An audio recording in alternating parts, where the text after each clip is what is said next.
Hello and welcome to ESM Squared, the podcast for experienced social media marketers. Today I'm joined by Geoff Faber from Syatt, which is a digital agency that prides itself on building, supporting and growing great online stores. Syatt is an enterprise-level agency with a team of 25 specialising in e-commerce. Geoff and I are recording at a distance today, so apologies in advance for any eventual sound interference due to not being in a studio. And finally, FYI, this episode is a two-parter, so don't forget to check out part 2 when you finish listening to this one. Hello, Geoff. You are Digital Marketing Specialist at Syatt. Can you tell me a bit more about the work that you do within the agency? Yeah, for sure. So I'm definitely more of a generalist within the agency. So we do digital marketing for clients that's a range of different services from social media, as we'll be talking about today, all the way to web design, SEO, and other digital assets. And I believe that your main focus with the work that you do for your clients is on Instagram. You described it to me as being your most strategic platform at the moment anyway. Could you tell me what the key figures are that you follow for performance tracking on Instagram? Yeah, I say most strategic because Instagram is a platform where users of the app are most interested in following and interacting with brands. There's a real strategic opportunity with e-commerce on that platform, and a lot of the clients we work with are e-commerce first. So really, when we're tracking metrics, the ones that really matter to our clients and to businesses is what are the conversions and the conversion rate we're getting from Instagram. So through advertising, but also through organic, how many people are we getting clicking on the link in the bio, or clicking on Instagram shopping links. The other metric that's really important, and this is something that I really believe in personally, is the engagement per post. So that's something that we're tracking through Iconosquare is what percentage of followers engage with each post. There's an industry standard, and it varies over different sectors within industries, but the average is around 1.35%. So we're trying to hit that with each of our clients and get over it, because when you're getting true engagement on posts on Instagram, it really demonstrates that you've hit the right audience. Your messaging and content is resonating, and it's making an impact. So I'd say those are kind of like the two metrics we're looking at, like what's the return for the brand as far as dollars is concerned, and then what also is the return in terms of building an audience and building that awareness. I see, yeah, because as you say, it depends on the industry for the average engagement rate per, it depends on the sector. But the fact that you're trying to hit the overall average for all of them is already a really great objective to have. Just out of interest, do you also look at the intention behind the engagement? I mean, do you go in and try and find out what kind of engagement you're actually getting in terms of what's been written and what's been said? Yeah, sure. So none of the client, like we work on more medium-sized retailers on social, so we're not seeing a huge volume of comments and reviews. So it's pretty easy to see when something negative comes along. So in that way, yes, we are tracking it, but it's not a big factor as we might get something negative like once every 3 months or something like that. Most of the engagement we see is positive. We obviously report back on some of the more typical metrics like reach, impressions, and so on, but those do less in terms of like moving the needle for brands, because if you're getting reach and impressions without real engagement or actually bringing in dollars, it's not as impactful. So although it's a lot easier to show metrics like reach and impressions because it's easy with Facebook ads to really boost those up, unless you're getting real engagement or actually bringing in dollars, it's not as impactful. Yeah. How do you do the reporting for each of your clients? I mean, is it just like a standard document that you come up with, or do they ask you for particular metrics depending on who they are? Yeah, so we it really comes back to what the big business objectives are for each brand. So that's a conversation we have at the beginning. And then when we're building out a content strategy and a content plan, that's all related back to those objectives. So that also trickles down to the reporting phase of every month. But those reports do typically look the same because as I said, for everyone, we're looking at, how are we moving the needle on those business objectives, but we're also looking at that engagement rate. But the process is pulling that data from Square and then plugging it into a slide deck to show.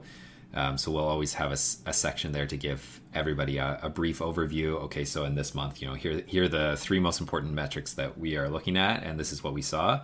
And then we dig down a little bit deeper into those, and then we also make sure we leave a space in that presentation to show the insights that we're seeing. It's really important that we see month over month growth, even if we have an objective of to get, let's say, 2% engagement rate, and we are only reporting 0.5%. If we can show that we're improving that month over month, then we know we're going to get there eventually. So that's really important. So, and how do we get there? We look at each month's analytics and we say, okay, what insights can we find?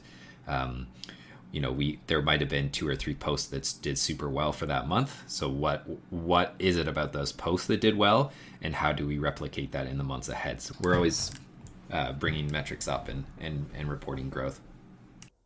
Smart. And do you manage every month to have that evolution to show them? Yes, we do. We typically are able to show growth every month. We do have the occasional bad month that I'm really not afraid to present to the client, because we can say, okay, here are the insights we found. We tested something and it didn't work. So we know, we'll add that to the list of things not to do again. And we can delve down into the things that did work well, especially when reporting in smaller periods. So if you report once every 6 months, you're always going to have better looking metrics, because if you had 1 month that wasn't as good, the other months will kind of make up for it. So when we're reporting every month, you do see that fluctuation up and down, but typically we are able to maintain an upward trajectory despite a bad month every once in a while. That's also a great learning opportunity.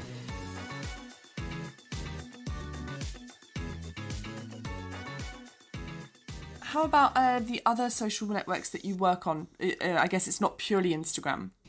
Like with every brand that we work with, there's typically one social network is the best fit. And I mentioned Instagram as being most strategic because typically Instagram is the best fit for most brands generally. But we do work with brands where there's a better fit elsewhere. We work with some business-to-business clients where LinkedIn is the best place for them to live. And typically the content we build out is targeted towards that one platform that is best for them. And then from there we say, okay, how do we also send out these messages on other platforms that their audience is on? So for a business to business client, for a brand that focuses on business to business, they might be on LinkedIn, and that's where we're posting longer form video content, PDF documents, slide decks, and so on.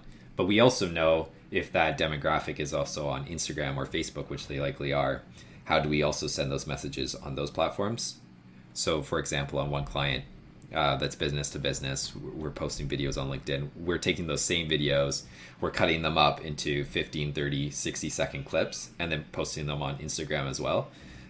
So yeah, most clients are on several platforms, but we like to be strategic and choose one as the main platform and then kind of build content out from there. Because otherwise the content creation just gets out of control, where you're trying to create specific content for all of these different platforms. And it's just much better to focus on one, do that really well, and then see, okay, how do we send that message out to other platforms that are relevant to the audience?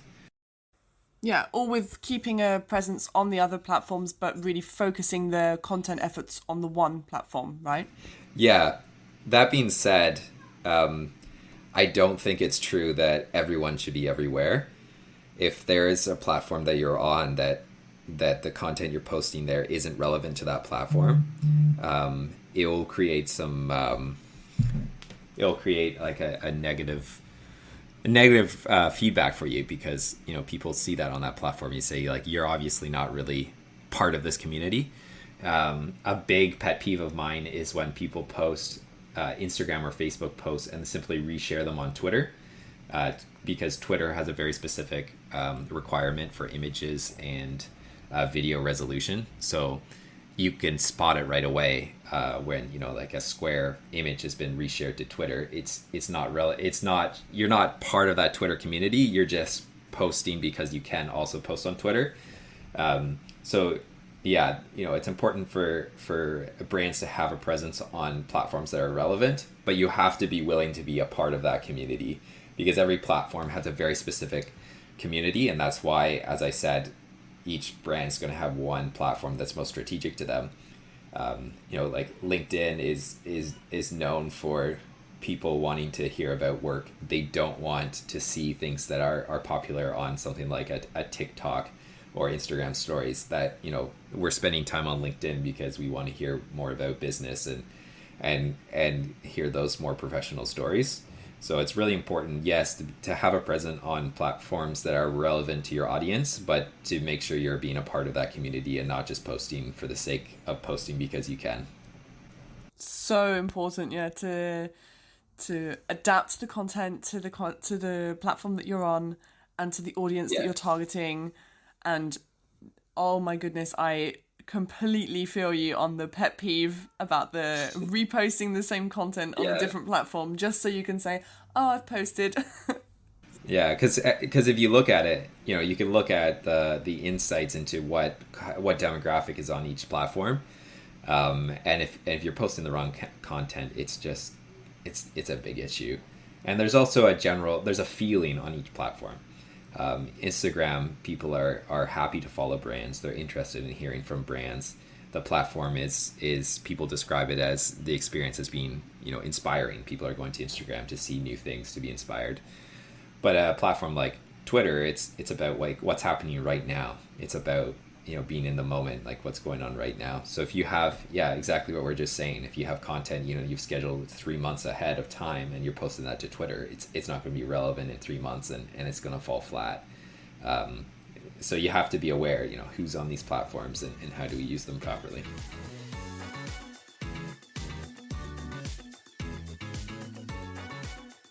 How do you define the content you post? Yeah, this is my favorite part of my job is figuring out what to post for people. We have a bit of a process for that, is where we like to sit down and start off with the business objectives for any brand. And that's typically in marketing, like that's where you should start with any decision you're going to make is what are we trying to do as a brand? What are the stories we want to tell in this month? And we have to make sure that's related to that marketing strategy, so we know what they're trying to accomplish. And then we sit in on that meeting where we're hearing about the marketing strategy. So, and that's really when a brand comes down to it and says, okay, so this is how we're going to achieve our goals through marketing. And that really incorporates everything this brand is going to do. And then we ask the question, okay, so how does social media fit into that strategy? So for example, if we're working with an e-commerce client, it's going to be a big part of their marketing strategy is to push sales through social media. So for a client like that, we know, okay, so we're going to be pushing Instagram, we're going to be pushing Instagram shopping, and we're going to have to make sure that we're repeatedly giving people the opportunity to go through and shop, and we're pushing that. And that's how we figure out a content plan. You know, that's really the most important part of it, so that we can say, so this is the content we're planning to post and create. Look at how it fits into your strategy and reaches your business objectives. But we also want to be thinking about what else we know. So when we're putting together a content plan, it's typically a month at a time, a month ahead. And we are going to say, okay, so we know that marketing strategy and what we need to pull from there. But we also have to think about, okay, so what do we know about these platforms? What are the best practices that we have? And then also, what kind of branding does this brand have? What language do they use? What are colors that are important, or imagery? Because we have to make sure we're communicating their brand authentically. And then we also want to think about what resources are available. You know, what kind of budget do we have for creative? Can we afford to be posting videos all the time? What resources do we have in terms of being able to interview people and so on? And then we take those 4 things together, and then we decide, okay, so what kind of content are we going to be posting this month, and what stories do we want to tell, and how are we going to push it out? And then we'll fill out a calendar that we think that's going to, you know, it ticks all those boxes, it follows best practices, it's going to meet those objectives for that marketing strategy and reach back. And then we go and we execute, and we create that content as efficient as we can. Oftentimes you can batch things together. One thing that I really like to do is if we are creating video content in terms of let's say some interviews from employees, to get a bunch of employees together on a fun day, and then to get employees to, even with some costume changes, some changing of clothes and stuff like that, to answer a bunch of questions all at once, so that we are most efficient with our time and resources. And then that's kind of how we figure out what we're going to post. And then we go, after a month, we look at the analytics and we say, okay, this one did really well, this didn't, and we move on from there. I think it's really important to be able to answer with every post that you put out those 4 things. Are we following best practices? Is this reaching the strategy for this brand on social media? Are we communicating the brand authentically and clearly? And are we using the resources available to us most efficiently? But I have a checklist for things, like I have a caption checklist, what's the context of the post? What's the content of the post? What's the call to action? What is the story that we're sending? Who is this for? What's the format? And does it follow branding? Kind of like, if I can say that I've looked through all of that, like that post is ready to go. And that kind of thing I think is useful. Like in any post that you're putting out, can you answer some basic questions about it? It really protects you from just putting out content for the sake of it. Can we just move back to the who is it for? Because we've had a conversation in the past where you have told me that a lot of the accounts you work with are trying to build awareness with Gen Z. So how do you go about that on the different platforms? And a sideline question, do you do TikTok? I have to admit, I'm personally quite enjoy scrolling through TikTok. It's a cool platform, and I think it really represents a really cool movement in social media in general that is going on over the last few years. I think we saw with Instagram this rise of this perfect content and really polished looking stuff that was really cool, and it's fun to be a part of that community and create that kind of content. I love spending a long time in a photo shoot creating something really beautiful. But what that has done is it's created this kind of negative side of that culture where everything is perfect, and platforms like TikTok or Snapchat or even Instagram stories as well kind of rebel against that and say, no, let's be real, let's be really authentic. So I really think it's a cool TikTok, and is a cool example of how that movement has kind of like changed over time and that trend in social media. That being said, we're saying TikTok is really authentic. It's not polished. It's pretty basic. That doesn't align with a lot of brands that we work with. In fact, a lot of brands would have a hard time getting on board with that. One example of a brand that's doing really well on TikTok that I like to look at is the Washington Post. They've done a really good job where they've taken their message of news and telling the news and put it into kind of TikTok format. It's really cool. A lot of the clients that I work with, that would be really hard to get them to get into that, because you're really taking, especially if a brand has spent a lot of time being very polished, you're trying to kind of pull that apart and put them on TikTok. But that also makes it very hard to reach if you're trying to reach a new demographic like millennials or even Gen Z. That makes it really tricky if you're not willing to play on those platforms where they are. That being said, there's a huge millennial audience on Instagram, and that's why we like to use that platform. And some strategies for getting into that is making sure you're following current trends on content. Content trends change all the time. Some examples that we use is we'll post some memes. We make sure we're posting short form video. We don't waste time with intros or anything like that at the beginning of videos, because we know like millennials are looking for content right away. we're keeping captions very conversational and casual, and trying to make emotional connections. Those are just a few strategies that we use for reaching a millennial demographic, but it's tricky, yes, because one of the clients that we're working with is they do a lot of recruitment, and they're recruiting people who are millennials, but they're a very polished button down brand, and we really wrestle with that all the time. If we're posting a casual picture of someone at work, does this follow a brand guideline, and does it also, knowing what we know about millennials, does it also connect with that audience that we're trying to connect with? And that's a fine line to kind of tread. So I would say, to kind of summarize, many clients are trying to break into that millennial demographic. It's really, I think it's a popular demographic through all industries, and the strategy for doing that is trying to keep content that connects with that audience. You need to make sure that you're keeping up with trends that are of interest to that audience. You're playing on platforms that are of interest. So Instagram is an easy one, because you don't have to be working really hard to convert your content to fit into something like a TikTok, it's tricky. It's not something that we're used to. And also making sure that, the captions that you're writing are conversational and they connect, and you're using, the content is things that millennials are interested in. And a lot of that has to do with being, showing how you're interested in making a bigger impact beyond just growing a business, but you're also trying to impact the world around you.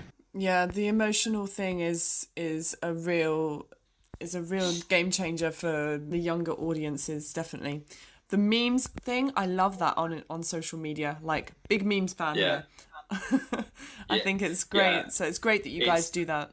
Yeah, it's I've done a lot of, before we start a content plan, before we get going with creating content for anyone, we do a lot of market research.